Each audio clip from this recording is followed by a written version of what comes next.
Amongst the variety of monsters featured in this anthology, this is one of the very few that is never seen.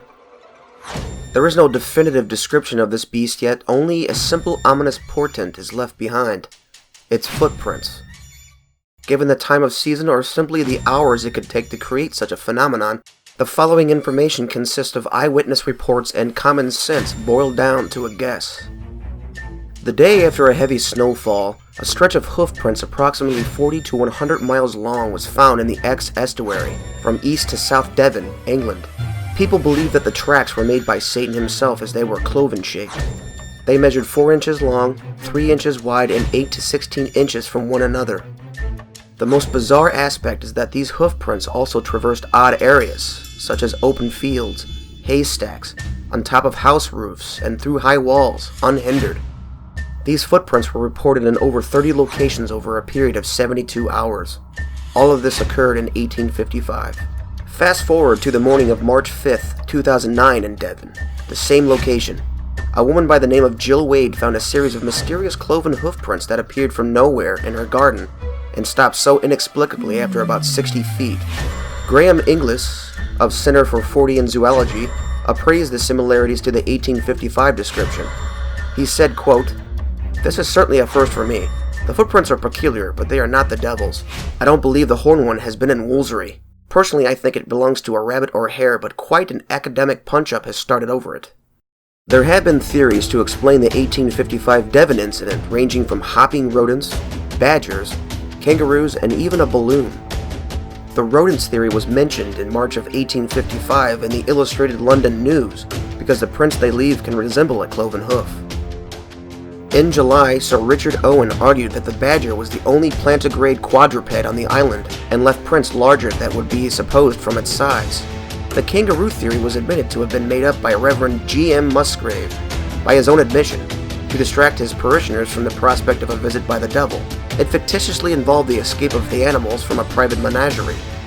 Finally, the experimental balloon theory was suggested by author Geoffrey Household. He suggested that it could have been released at the Devonport dockyard with 2 shackles on the end of its mooring ropes.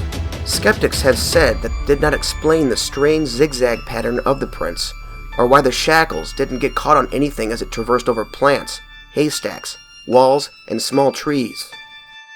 A similar incident happened in America in 1909 in the state of New Jersey. Newspapers published hundreds of articles detailing numerous descriptions and encounters of the Jersey Devil. Its main staple was the footprints it left behind its trek across the town in the snow.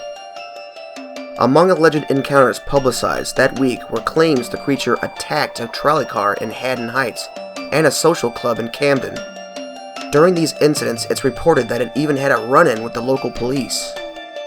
Soon thereafter, sightings of creatures resembling the Jersey Devil were being reported throughout South Jersey and as far as Delaware and western Maryland. The widespread newspaper coverage spread fear throughout the Delaware Valley, prompting a number of schools to close and workers to stay home. Vigilante groups of hunters roamed the pines and countryside in search of the creature. It is rumored that during this time the Philadelphia Zoo, of which is directly across from the Delaware River from the state, posted a $10,000 reward for the creature. The offer prompted a variety of hoaxes, including a kangaroo equipped with artificial claws and bat wings. On January 10th, 1945, an even more bizarre set of prints were found on a hill behind a place called the Chateau de Morveau in Everberg, Belgium. The prints were 2.5 inches long and 1.5 inches wide. At one point, these prints were a pair of 2, 9 inches apart, but then they converge into one single file line. There was one single print every 12 to 15 inches apart for several miles across the hillside, forest, a stream, and finally onto some snowdrifts. Yet, there was no evidence of the animal's body sinking into the snow. A man who investigated the prints by the name of Eric Frank Russell specifically mentioned they were similar to the footprints found in Devon in 1855. The locals in the area had never seen anything like it. Rewind further back to 1840, 15 years before the Devon, England prints were discovered. Similar hoofprints were found on a desolate island by Captain James Ross.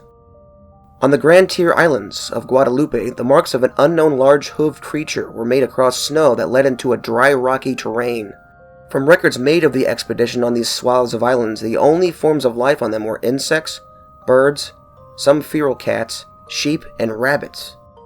The prints were discovered by a Lieutenant Buer who could only surmise the prints were caused by a land animal cast ashore because of a shipwreck. It seemed improbable to be a hoax since nobody else was there. To this day, it remains a mystery. As far as modern media, there was one film released in 2014 specifically based off of the 1855 Devon occurrence, known as Dark Was the Night. It stars Kevin Durand from Legion and The Strain, Nick D'Amici from Stakeland, and Lucas Haas from Lady in White and Mars Attacks. There are multiple scenes at the beginning of the film showcasing the tracks the creature had made throughout the entire town. It's up to the protagonist of the film, a sheriff, to find out whether or not the prints are a hoax or in fact something dangerous.